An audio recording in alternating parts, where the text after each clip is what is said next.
जियो news के शाहजेब खानजादा साहब के साथ अनहोनी हो गई है। तहरीक लब्बैक ने 27वीं तरमीम को जो है मुस्तरद कर दिया है।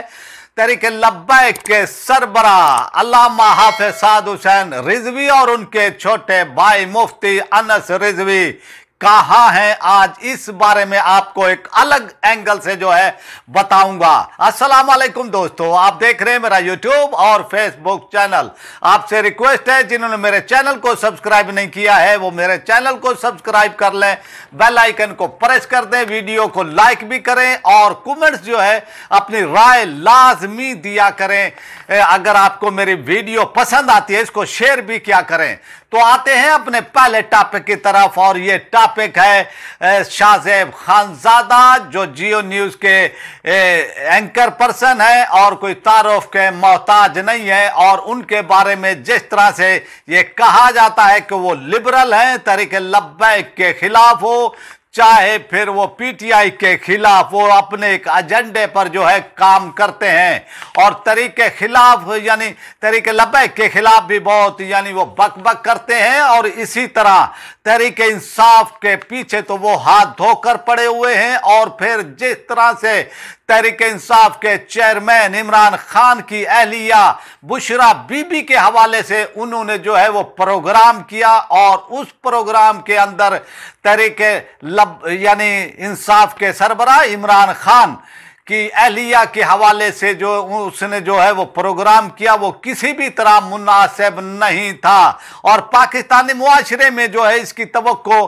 भी नहीं की जा सकती कि खवातीन के बारे में शाहजेब खानजादा साहब जो है पीरियड के भी हवाले से जो है जो खवातीन को आते हैं तो उनके हवाले से भी जो है अपना ये प्रोग्राम करेंगे। और एक यानी एक उन्होंने जो है तहरीक इंसाफ के चेयरमैन की अहलिया के खिलाफ जिस तरह से प्रोग्राम किया तो फिर इसका खुमियाजा तो फिर उनको भुगतना ही यानी था। और आप बाइस हो जाएंगे, आप जो है इतना यानी तासुब का मुजाहरा वो करेंगे और एक बानी पीटीआई यानी इमरान खान के अहलिया के हवाले से आप इस तरह के जो है वो प्रोग्राम करेंगे तो फिर इसका जो है शिकार भी हो जाएंगे क्योंकि सहाफत आप पाकिस्तान के अंदर जो है गैर जानिबदार नहीं रही है और बस वो यही है कि बस हुकूमत के गुन गाने हैं, जो हुकूमत उनको कहेगी वही बयान करना है। यही अब कुल जो है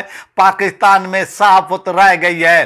गैर जानिबदार जो साफी हैं वो जो है अब घबराए हुए हैं क्योंकि पीका का भी कानून है आ गया है, वो जिसको भी हुकूमत चाहती है कि उसको लागू कर देती है पीका एक्ट उसके ऊपर और फिर वह अदालतों और कचहरियों के जो है वो चक्कर काटते रहते हैं। तो सूरत हाल सहाफ़ियों के लिए पाकिस्तान में किसी भी तरह से जो है जो यानी वो सहाफ़ी गैर जानिबदार हैं जो हुकूमत मुखालिफ है उनके लिए तो पाकिस्तान में हालात ऐसे जो है वो बना दिए गए हैं। बस वो हुकूमत की जो है मदद सराई कर सकते हैं, मुखालफत करेंगे तो पीका एक्ट उन पर ठोक दिया जाएगा। तो शाहजेब खानजादा साहब के साथ जो है अनहोनी हुई है और ये अनहोनी भी यानी देखे कि उनकी अहलिया भी साथ थी लेकिन ये होना नहीं चाहिए था, मैं इसको कंडम करता हूं। लेकिन जब आप यानी तासुब का मुजाहरा करेंगे, आप हक़ाइक़ बयान नहीं करेंगे, आप सच नहीं बताएंगे, आप एक साइड का मौक़िफ़ देंगे दूसरी साइड का मौक़िफ़ नहीं देंगे तो फिर आपके साथ ऐसा तो होगा। और आप ये देखें कि एक मॉल के अंदर एक वीडियो वायरल हो रही है कि वो मॉल में शॉपिंग करने के लिए अपनी वाइफ के साथ होते हैं तो एक शख्स जो है उनको गालियां भी निकालता है, वीडियो भी बनाता है और वो ये कहता है कि आपने इमरान खान के खिलाफ उनकी अहलिया के खिलाफ यकतरफा तौर पर जो है वो प्रोग्राम किए और इस तरह से जो है आपने उनके हवाले से जो इमरान खान की अहलिया है उनके हवाले से आपने गंदी जबान इस्तेमाल की है। तो इस पर जो है फिर यानी ये वीडियो काफ़ी लंबी है और यानी वो देखें कि इसका वो शिकार हो गए। इससे पहले आप देखें काजी फैज ईसा साहब उन्होंने ऐसे फैसले किए, उनको भी जो है यानी अवामी रद्द अमल का सामना करना पड़ा। और पाकिस्तान की तारीख के अंदर पहली बार आप देखें कि एक रिटायर्ड जनरल जो है आर्मी चीफ और यानी कमर जावेद बाजवा साहब को भी जो है इसका सामना करना पड़ा। तो अब यानी सोशल मीडिया का दौर है, आप अगर किसी भी वो तरह से यानी किसी को जो है हिट करेंगे आप, यानी यकतरफा तौर पर जो है वो प्रोग्राम वो करेंगे,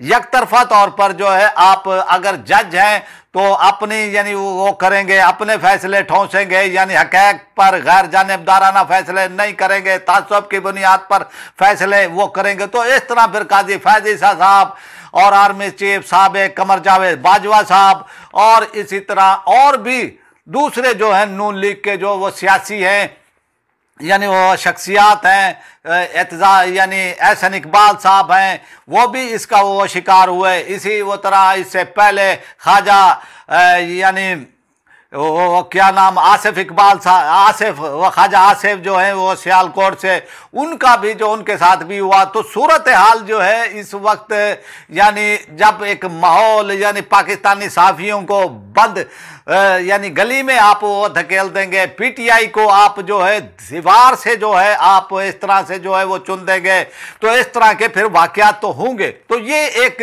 अनहोना वाक़या हुआ है उनके साथ और ये वाक़या हम चाहते हैं कि नहीं होना चाहिए था, लेकिन शाहज़ेब खानज़ादा साहब को भी अपनी सहाफ़त का ख्याल करना चाहिए।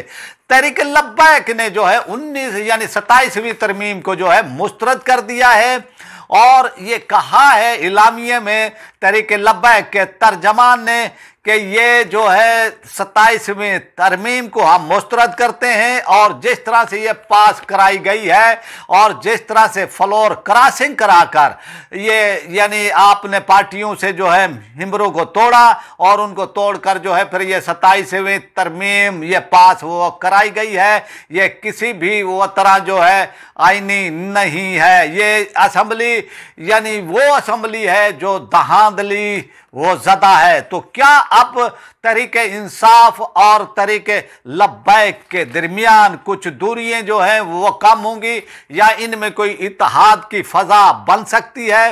तो क्या यानी इस हवाले से जो है दूरियां काफ़ी अब जो है वो कम हो गई हैं तहरीक लब्बैक और तहरीक इंसाफ के दरमियान, और जब से यानी सानिया मुरीद के हुआ और उसमें जो है फिर इमरान खान ने जो तेरे सानिया मुरीद के हवाले से बयान दिया था उससे जो है काफ़ी जो है यानी तहरीके लब्बैक और तहरीके इंसाफ के दरमियान थी वो काफ़ी जो है कम हुई हैं और आगे चलकर ये भी मुमकिन है कि इनमें इत्तेहाद भी हो जाए।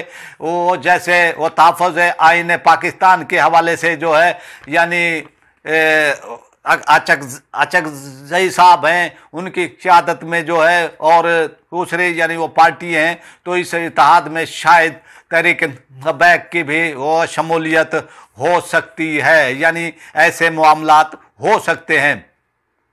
अब जो है पाकिस्तान के अंदर जब से 27वीं तरमीम पास हुई है तो वकला भी जो है अब हरकत में आ गए हैं और इसका जो है सबसे पहला जो एहतजाज किया है 27वीं तरमीम के पास होने के खिलाफ जो एहतजाज किया है वो कराची बार ने किया है और बड़ा एहतजाज किया उन्होंने और ठीक ठाक एहतजाज किया है और हज़ारों की तादाद के अंदर वकला ने जो है ये एहतजाज किया है।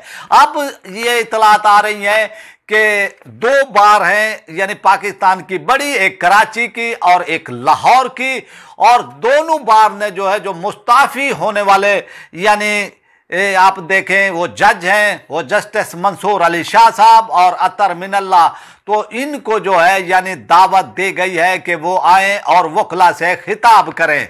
तो ये एक बहुत ही यानी एक अहम वाक़या है। अगर वो आते हैं तो ये एक तहरीक यानी चल सकती है। अगर जस्टिस मंसूर अली शाह साहब जो है आते हैं और खिताब करते हैं, वकला से खिताब वो करते हैं, अब उन्होंने इतलात ये आ रही हैं कि कराची बार की दावत को कबूल कर लिया है और वो कराची में खिताब करेंगे। तो ये इस तरह की जो है एक यानी एक माहौल बन सकता है। और जो भी तहरीक वो चलती है वो आहिस्ता आहिस्ता वो चलती है। आप ये देखें कि इफ्तिखार चौधरी साहब की भी जो अदलिया बहाली की तहरीक थी वो भी जो है आहिस्ता आहिस्ता चलते चलते साल 2 साल के अंदर जो है वो अपनी पीक पर यानी पहुंची थी। तो इस तरह से जो है ये भी तहरीक है। और फिर जिस तरह से माहौल पाकिस्तान के अंदर है कि हुकूमत जिसको भी चाहती है यानी उठाकर जो है जेलों में डाल देती है। और फिर अदलिया का तो अब अल्लाह ही हाफिज है। अदलिया का जो अब इस वक्त जो वो जज है वो हुकूमत के बगैर पूछे बगैर कोई भी फैसला नहीं करते। ये नौबत आ गई है अब पाकिस्तान के अंदर। और सूरत हाल इंसाफ के हवाले से पाकिस्तान के अंदर बहुत ही अब गंभीर हो गई है।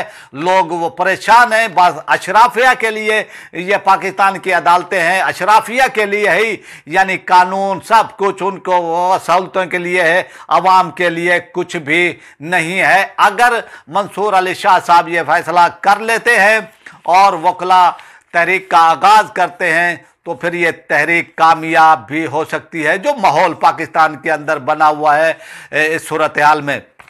अब मैं अपने आखिरी टॉपिक की तरफ, और ये टॉपिक है तहरीक लब्बैक के सरबराह जनाब साद हुसैन और उनके छोटे भाई मुफ्ती अनस साहब के हवाले से कि वो कहाँ हैं। यानी लोग ये जानना चाहते हैं, उनके कारकुनान फिक्रमंद हैं, अवाम अहले सुन्नत भी फिक्रमंद हैं और बड़े लोग भी जो है ये जानना चाहते हैं कि वो कहाँ हैं। कुछ लोग कहते हैं कि भी वो इंटेलिजेंस एजेंसियों की तहवील में हैं।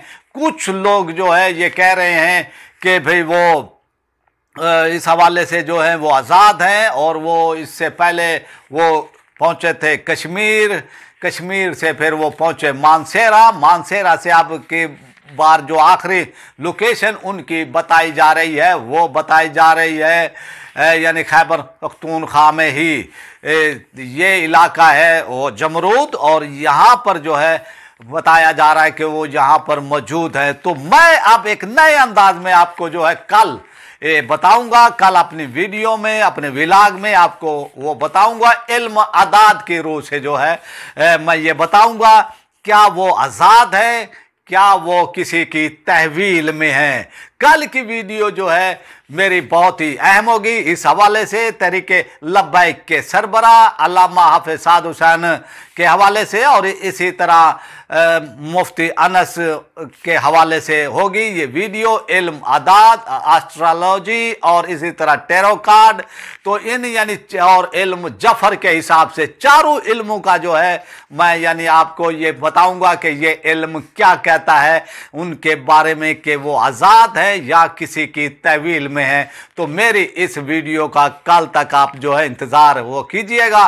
कल इंशाल्लाह मैं इस हवाले से स्पेशल पूरी वीडियो वो बनाऊंगा कि क्या वो एजेंसियों की, हुकूमत की, पुलिस की किसी की तहवील में है या फिर वो आज़ाद हैं। इस हवाले से जो है कल मैं ये वीडियो वो बनाऊंगा। अब आपसे चाहते हैं इजाज़त, आपसे हमारी यही रिक्वेस्ट है कि हमारे चैनल को जो है वो सब्सक्राइब भी करें, इसको लाइक भी करें, इसको ज़्यादा से ज़्यादा शेयर भी करें, ताकि जो है हम ये वो पैगाम है आवाम का आपके हवाले से, तहरीके लब्बैक के हवाले से, सियासी हकूक़ के हवाले से यानी पाकिस्तानियों के हकूक़ के हवाले से ये हमारी आवाज़ जो है ज़्यादा से ज़्यादा लोगों तक पहुँचे। अब चाहते हैं इजाज़त। पाकिस्तान जिंदाबाद।